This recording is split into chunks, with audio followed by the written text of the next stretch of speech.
নমস্কার, দেখছেন টিভি9 বাংলা। শুরু করছি বেঙ্গল ব্রেকিং। স্টুডিও থেকে আপনাদের সঙ্গে রয়েছি আমি তন্নিষ্ঠা এবং আমার সঙ্গে রয়েছে মধুকল্পিতা। আর শুরুতেই যে খবর দেব আপনাদের, কোথাও রাস্তায় কোথাও মূর্তিতে বাংলার দুই প্রান্তে নেতাজির জোরালো প্রত্যাবর্তন। বীরভূমের রামপুরহাটে নেতাজির নামে একটি রাস্তা আচমকাই শ্যামাপ্রসাদ মুখোপাধ্যায়ের নামে পাল্টানো হয়। বিতর্কের মুখে খোলা হলো শ্যামাপ্রসাদের নেমপ্লেট। নিউ আলিপুরে ভাঙা বেদিতে ফিরল নেতাজির মূর্তি। বিতর্ক যেহেতু এসছে, আমরা পিছিয়ে আসলাম। মাঝে কয়েকটা দিন আবার রাস্তার ফলকে ফিরলেন নেতাজি। বীরভূমের রামপুরহাটে 20 নম্বর ওয়ার্ডের এই রাস্তা ঘিরে যত গোল। পাঁচমাথা মোড় থেকে ঝঞ্ঝনিয়া সেতু পর্যন্ত 3 কিলোমিটার রাস্তার একাংশ নেতাজি সুভাষ রোড হিসেবে পরিচিত ছিল। কিছুদিন আগে গোটা রাস্তা শ্যামাপ্রসাদ মুখার্জির নামে বসানো হয় বোর্ড। পুরপ্রধানকে সঙ্গে করেই নাম বদল অনুষ্ঠানে ছিলেন বিজেপি বিধায়ক। এই নিয়েই বিতর্ক শুরু হতেই বিজেপি বিধায়ক শ্যামাপ্রসাদের নামে রাস্তার প্লেট খুলে নেওয়ার নির্দেশ দেন। একই সঙ্গে নাম না করে বামেদের নিশানা করছেন বিজেপি বিধায়ক। ডক্টর শ্যামাপ্রসাদ মুখার্জির রাস্তা আমরা পৌরসভা প্রশাসনকে বলে নতুন ভাবে তৈরি করব। আশা করব যারা নেতাজির প্রতি প্রেম জাগছে তারা একই ধরনের বোর্ড নেতাজির নাম করে কতদূর আছে আগে করবেন। রাস্তায় নেতাজির নাম ফিরে এলেও বিতর্ক থামছে না। ভেতরে নেতাজি বিরোধিতাটা থেকে গেল। ওদের বিজেপির যা আদর্শগত জায়গা, তাতে ওরা নেতাজিকে বেশি দিন হজম করতে পারবে না। আমরাও প্রস্তুত আছি। বীরভূমের মতো নেতাজির মূর্তির প্রত্যাবর্তন কলকাতায়। নিউ আলিপুর নেতাজি মূর্তির তর্জনী তোলার ডান হাত ভেঙে দেয় দুষ্কৃতীরা। সেখানে বসলো মূর্তি। সেই মূর্তির জায়গায় কিন্তু নতুন মূর্তি বসানো হচ্ছে। এলাকাবাসীর প্রশ্ন, দেশনায়ককে অপমানের দুঃসাহস কাদের? এর পিছনে কারা? দুষ্কৃতীদের দ্রুত গ্রেপ্তারের দাবি উঠেছে। এই মূর্তি আমরা বানিয়েছি যাতে আমরা ঠিকভাবে 15ই আগস্টে উদযাপন করতে পারি নেতাজির মূর্তি বসিয়ে। সেই জন্যই আমরা তড়িঘড়ি এটাকে করেছি। রামপুরহাটের রাস্তায় আপাতত সরল শ্যামাপ্রসাদ মুখার্জির নামে বোর্ড। নিউ আলিপুরে সগৌরবে ফিরলেন নেতাজি। হিমাদ্রি মণ্ডল ও সৌভিক সরকারের রিপোর্ট, টিভি9 বাংলা। ক্লাব না পার্টি অফিস? হুগলির রিশরার একটি চার দেওয়াল আপনাকে এই প্রশ্নটাই বারবার করে ভাবাবে। বিজেপির দুই শিবিরের দড়ি টানাটানি, আর সেই দড়ি টানাটানির জেরে শেষে কিনা পড়ল সেখানে তালা। পুজো কমিটি দখলের রাজনীতি, ক্লাব দখলের রাজনীতি ছিল ক্লাব, হয়ে গেল পার্টি অফিস। সেই দেওয়াল থেকে আবারও মুছে দেওয়া হলো বিজেপির প্রতীক। একাডেমি অফ ফাইন আর্টসের রং বদল বিতর্কের মধ্যে এবার রংবাজি হুগলির রিশরায়। স্থানীয় সূত্রে খবর, মোড়পুকুর দাসপাড়ার ক্লাবটি দিন কয়েক আগে এলাকার কয়েকজন বিজেপি নেতা দখল করে নেয়।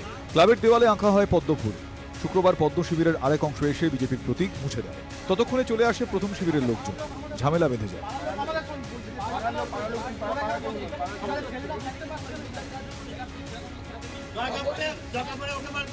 এক পক্ষের দাবি, নেতৃত্বের নির্দেশে ক্লাবটি তারা ফিরিয়ে দিয়েছে। আর এক গোষ্ঠীর অভিযোগ, নতুন বিজেপিতে আসা লোকজনই এসবের মূলে। আপনি তো চাবি নিতে এলেন। চাবি আমার কাছে রেখেছে, আমি তাকে নিতে আসছি। আমাকে নিয়ে যাওয়ার জন্য এরা সবাই হঠাৎ করে বিজেপি হয়েছে।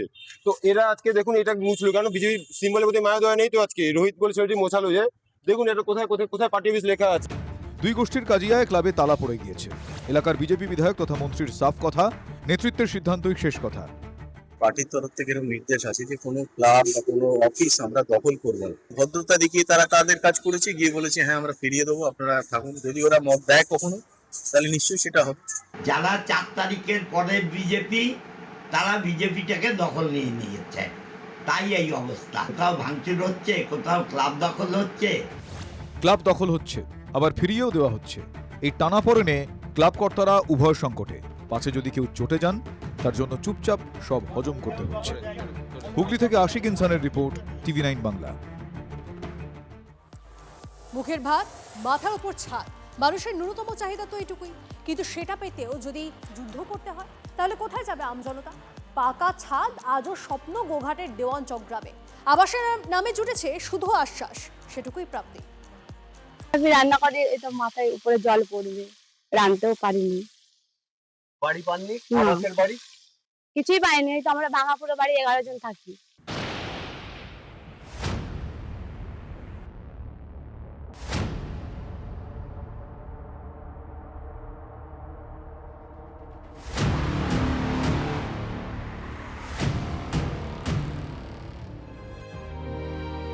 দেওয়াঞ্চল, ছিটে বেড়া বা মাটির বাড়ি আর ত্রিপলের ছাউনি, এটাই সহায় সম্বল গ্রামবাসী। মানুষজন যাবে কোথায়? মানুষজনের বাড়ি নেই, তাদের চাহিদা তাদের আবাসের মাথায় ছাদটুকু দেয়া হোক, কিন্তু তারা বাড়ি পায়নি। না না না, বাড়ি পাইনি, কোনো জিনিস দেয়নি। ওই তো ঘর হিলে যে পড়ে বসে গেছে, কোনো ইয়ে হয়নি। এই জল ঢুকে যখন জল আসবে তখন এইগুলো সব জল উঠে যাচ্ছে। ভোট দেওয়ার সময় এসছে যে ভোট দাও এরকম, এই বাড়ি দেবো, ঘর দেবো। ভোট দেওয়ার সময় ভোট দেওয়া হচ্ছে, তারপরে এবারে আর কিছু নেই। দুবো সব, ভোট দাও। দিদিও দিত, তখন বলেছে, দিদিও বলেছিল দুবো। পেলে কি আর তাহলে এরকম এরকম দুর্গতি হয়? এরকম বসে থাকি? দিন আনা দিন খাওয়া মানুষগুলো আসলে বুঝেই উঠতে পারেননি আজ পর্যন্ত কেন তারা বঞ্চিতর দলে। কান পাতলেই শোনা যায় ব্রিটিশ আমলে স্বাধীনতা সংগ্রামীরা এই প্রত্যন্ত দ্বীপাঞ্চল দেওয়াঞ্চক গ্রামে পুলিশের ভয়ে আশ্রয় নিতেন। অনেক ইতিহাস জড়িয়ে এই এলাকার সঙ্গে। সেখানে সরকারি আবাসের ছাদ জোটেনি প্রায় সিংহভাগ বাসিন্দার। কিছু নাই, তিরপল নাই, একটা ঘর নাই। এই যে কত ঘর দেখেছো ভেঙে পড়ে রয়েছে। না না না, আমাদেরকে দেয়নি এখানেতে। তখন ঘরে যে ঘরটা ভেঙে পড়ে গেছিল, আবার সাথে যাই করে করেছে। এখানে কিছুই চোখ দিয়ে দেখেনি। দুবোই শুনতে পাচ্ছি, দেয়নি। মন্ত্রীরা সব আসছেন উপর থেকে, ওই দিক সব দেখে চলে যাচ্ছে। না, কেউ দেখছে না, একটা তিরপল সিদ্ধান্ত দেয়নি। এইভাবে রয়েছে, কি করব গরিবেতে। গ্রামবাসীদের অভিযোগ, ভোটের আগে নেতারা আসেন, আবাস দেওয়ার প্রতিশ্রুতি দেন, ভোট ফুরলেই সব প্রতিশ্রুতি শেষ। তৃণমূলের সরকারের কাছে আমি অনেক আপিলও করেছিলাম, কিন্তু এনারা কিছু করেননি। এটা অবশ্যই উন্নতি হওয়া দরকার। মাত্র 3 মাসের একটা সরকার, মানুষের কাছে আমার এটুকু বলা, একটু সময় দেন। আমরা কথা দিচ্ছি, যে জায়গায় আজ পর্যন্ত আবাস যোজনা বাড়ি পৌঁছায়নি, আমরাই সেখানে, বিজেপির সরকারই প্রথম সেখানে আবাস যোজনা বাড়ি পৌঁছে। প্রশ্ন হলো, এই মানুষগুলোর যদি আবাসে বাড়ি পাওয়ার যোগ্যতা না থাকে, তাহলে কাদের রয়েছে? এসব কি হয়েছিল তৃণমূল আমলে? প্রশাসন নেতারা কি চোখ বুঝেছিলেন, নাকি সব দেখেও তাদের দেখা হয়নি? দুর্নীতির কোপেই কি এদের নাম আবাসের তালিকা থেকে বাদ পড়ে যায়? জবাব পাওয়া বাকি, ঠিক যেমন পাওয়া বাকি আবাসের ঘর। আজ অপেক্ষায় দেওয়াঞ্চল। ক্যামেরায় মধুসূদনদের সঙ্গে তন্ময় বৈরাগীর রিপোর্ট, TV9 বাংলা। অভাব অনটনের সঙ্গে যুদ্ধ করে জীবন চলে, তার উপর একটা ভয় রয়েছে। কিসের ভয় জানেন? সাপের ভয়। গোঘাটের দেওয়াঞ্চক গ্রামে, সেখানে সাপের উপদ্রবে একেবারে নাজেহাল হয়ে যান স্থানীয় বাসিন্দারা। বর্ষার সময় জল বাড়তে থাকে, আর পাল্লা দিয়ে বাড়তে থাকে বিষধর সাপেদের আনাগোনা, আর সেটাই এখন আতঙ্কের কারণ তাদের কাছে।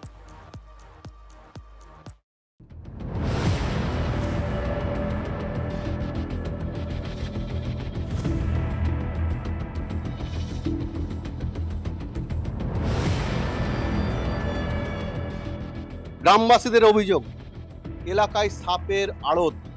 স্কুল থেকে এলাকায় গ্রামবাসীদের বাড়ি বাড়িতে সাপ ঢুকে যায়, বিষধর সাপ ঢুকে। এই সমস্যা শুধু বর্ষাকালে নয়, অভিযোগ সারা বছর প্রায় এই ছবিই থাকে। এদিক ওদিক থেকে সাপেদের আনাগোনা, এমনকি স্কুলেও রেহাই নেই। মিড ডে মিলের কর্মীরাও জানাচ্ছেন, তাদের মিড ডে মিলের যে রুম, সেখানেও সাপ ঢুকে যায়। ভয় লাগবে নি? এই তো চারধারে বন্যা এলাকা, তাহলে কি করে বলো না? হ্যাঁ, সাপ বেরোয়। এই রান্না হচ্ছে, কোনোদিন এখান দিয়ে ছুটে চলে এলো। আমাদের যে বিল্ডিংটা ভাঙা, সেই বিল্ডিং এ তো প্রচুর সাপ আছে। পিছনে আছে আমাদের বাথরুম, ওখানে ছেলেরা বা আমরা বাথরুমে গেলে আমাদের খুব সাবধানে যেতে হয়। মাঝে মধ্যেই চোখে পড়ে ফাঁকে ঘুরছে। পিছন দিকে সাপের ডিপো বলা যায়, ওখান থেকে মাঝে মধ্যেই সাপ বেরিয়ে আসে। দিন দুপুরে ঘরের কোণে বারান্দায় বিষধর সাপের দেখা মেলে নিয়ম করে। রাতে তো কথাই নেই, আতঙ্ক আরো বাড়ে। সাপের ভয়টা বেশি এখানে। বড় সাপ, পুলিশ সাপ, এই তো ঘরে দুয়ারে সব। চারদিকে তো সাপ বেরোয়, ঘরের ভিতরে সাপ বেরোয়, ফাঁকে বেরোয়, চারদিকে সাপ বেরোয়। স্কুলে তো সাপ বেরোয়, ছেলেদিকে সবসময় দেখতে যেতে হয়। স্কুলেও তাই সাপ বেরোয়। হরিশ সাপ মারা হলো সেদিনে, 3টে বড় সাপ মারা হলো স্কুলের পাশে। আতঙ্কে সবাই পালাতে পারলে বাঁচেন, কিন্তু যাবেন কোথায়? অভাবের সংসার, তাতে প্রাণ নিয়ে টানাটানি। ঝোপ জঙ্গল বেশি হবে, জল বেশি থাকে, এই বর্ষার দিনে এই সাপের প্রকোপ বেশি বাড়ে। আগামী দিনে যাতে একটু পরিষ্কার পরিচ্ছন্ন হয়, যাতে বন্যার হাত থেকে মানুষ অন্তত কিছুটা সুরাহা পায়, সব সমস্যা সমাধানের জন্য আমরা পুরোপুরি রেডি আছি। উন্নয়নের ফানুষ অনেক উঠতে দেখেছেন এই গ্রামের মানুষ। এবার সরকার বদলেছে, তারাও এখন দিন বদলের আশায় বসে। সাপ মুক্ত কি হবে এই গ্রাম, এই স্কুল? তবে কি বাচ্চারা আরো আসবে এই স্কুলে?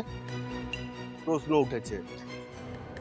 গোঘাটের দেয়ানচক থেকে ক্যামেরায় মধুসূদনদের সঙ্গে তন্ময় বৈরাগী, TV9 বাংলা। চারদিকে শুধু তাল তাল মাটি। কয়েকদিনের বৃষ্টির ধাক্কায় যা হয়ে দাঁড়িয়েছে জল কাদার সমুদ্র। অথচ এটা দুদিন আগে পর্যন্ত বাড়ি ছিল। হ্যাঁ, বাড়ি, কারো মাথা গোজার ঠাঁই, আর আজ শুধু ধ্বংসস্তূপ। হিঙ্গলগঞ্জের গাইনপাড়া এলাকার এই ছবিটা দেখলে মাথায় একটাই প্রশ্ন ঘোরে, এই পরিবারও কি আবাস পাওয়ার যোগ্য ছিল না? এটা হতে পারে কখনো? আর চাইবো বলো, একটু ঘরটা হলে ভালো হতো। এই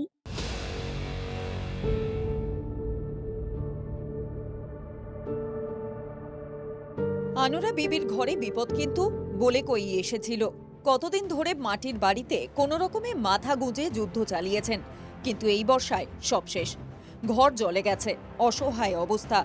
বাঁশের বেড়া দিয়ে পাশে একটি রান্নাঘর করা হয়েছিল, এখন সেখানেই থাকতে হচ্ছে বাড়ির সবাইকে। অভিযোগ একবার নয়, বারবার তৃণমূল জামানায় আবাসের বাড়ির জন্য দরবার করা হয়েছিল, কিন্তু কেউ ফিরে তাকায়নি। সবাইকে জানাইছি, ও প্রধানেরও জানাইছি, মেম্বারেরও জানাইছি, কেউ বললো হবে হবে হবে করে এই পর্যন্ত আমার কেউ দেয়নি। ঘরটা ভেঙে পড়ে গেছে, বাসঘর। তার জন্য স্যার আমি খুব ক্লান্ত। এখন আমি সরকারের কাছে আবেদন করছি আমার যেন একটা ঘর পেয়ে যায়।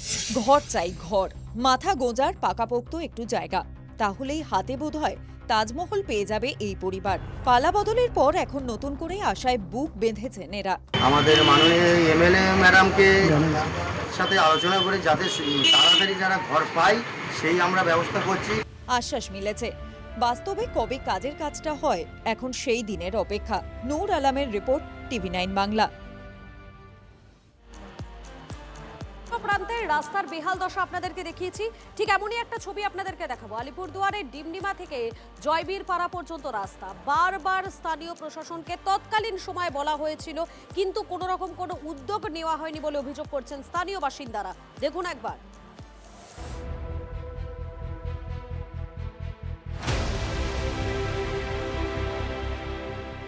দেখলে মনে হবে পুকুরের উপরে রাস্তা, কারণ রাস্তার মধ্যে তৈরি হয়েছে বড় বড় গর্ত, আর তাতে জল জমে আরও ঘটেছে বিপদ। এই যে আমার পিছনে দেখলে বোঝা যাবে যে রাস্তাটার কি হাল। এত বড় গর্ত হয়েছে যার গভীরতা কম করে হলেও 1.5 ফিটের বেশি হবে। এই রাস্তার প্রায় 6 কিলোমিটার এমনই বিহাল। অনেকদিন ধরেই এই হাল। আলিপুরদুয়ার জেলার বীরপাড়া মাদারিহাট ব্লকে ডিমডিমা থেকে জয় বীরপাড়া যাওয়ার পথ এটি। পা দিলেই মনে হয় এই পথ কখন শেষ হবে। अगर थोड़ा सा गड्ढा ये गिर गया ना तो कोई बाइकर या फिर टोटो वाला पलट सकते हैं इसमें। পুরা গड्ढा बन गया है। हाँ, पूरा गड्ढा बना हुआ है। লোক নিয়ে আসলে, বাচ্চা নিয়ে আসলে গিরতে ভয় হয়ে যায়। ওই আমি পড়ে গেছিলাম এখানে। ট্র্যাক্টর চলে, টিপার চলে, সারাদিন চলতেই থাকে, সেইভাবে রাস্তাটা তৈরি হয় নাই, সেজন্য রাস্তাটা অনেক তাড়াতাড়ি খারাপ হয়ে যায়। অভিযোগ, তৃণমূল সরকারের আমলে একাধিকবার প্রশাসন এবং জনপ্রতিনিধিদের কাছে রাস্তা সংস্কারের দাবি জানানো হলেও কিছুই হয়নি। অথচ এই রাস্তা এলাকার মানুষের যাতায়াতের ক্ষেত্রে অন্যতম গুরুত্বপূর্ণ পথ। প্রধানমন্ত্রী গ্রামীণ সড়ক যোজনার আওতায় তৈরি হয়েছিল। জলপাইগুড়ি জেলা পরিষদ ও পরে আলিপুরদুয়ার জেলা পরিষদের মাধ্যমে রাস্তাটি হয়, কিন্তু রক্ষণাবেক্ষণের নামে কিছুই হয়নি। বলা যায় এক কথায় নরক যন্ত্রণায় কাটছে এই নাংডালা এলাকার মানুষের জীবন। রাস্তার হাল এতটা খারাপ কিন্তু দেখা মিলে না প্রশাসনিক কর্তাদের। बार-बार तृणमूल আমলেও প্রশাসনকে জানানো হয়েছিল। कुछ भी नहीं किया है, ना कोई पत्थर डालता है, ना कुछ भी करता है। कितना साल से ऐसा है? अभी तो ये काफी साल से ऐसे चल रहा है रास्ता। कभी कभी तो बच्चे के भी आने लाने में डर लगता है, और यहाँ पे स्कूल भी है। ये रास्ता बहुत बेकार हो गया है, आने जाने में दिक्कत, ना टोटो आ सकता है ना जा सकता है। খুব খারাপ অবস্থা দাদা, একদম মানে গাড়ি চলা যায় না, গাড়ি একদিকে কাজ হয়ে যায়, মনে হচ্ছে পাল্টি হয়ে যাচ্ছে। এখানে প্রশাসনের তরফে রাস্তা বানানোর কোনো উদ্যোগ নেওয়া হয় না? না, কোনো রকমের এখানে কোনো উদ্যোগই নেই, কত বলা হয় তাও। অভিযোগ জমতে জমতে পাহাড়। স্থানীয়রা এখন অপেক্ষায় কতদিনে প্রশাসন এই রাস্তার দিকে চোখ তুলে তাকাবে, কবে মিলবে এই পথ যন্ত্রণা থেকে পরিত্রাণ। রনি চৌধুরীর রিপোর্ট, TV9 বাংলা।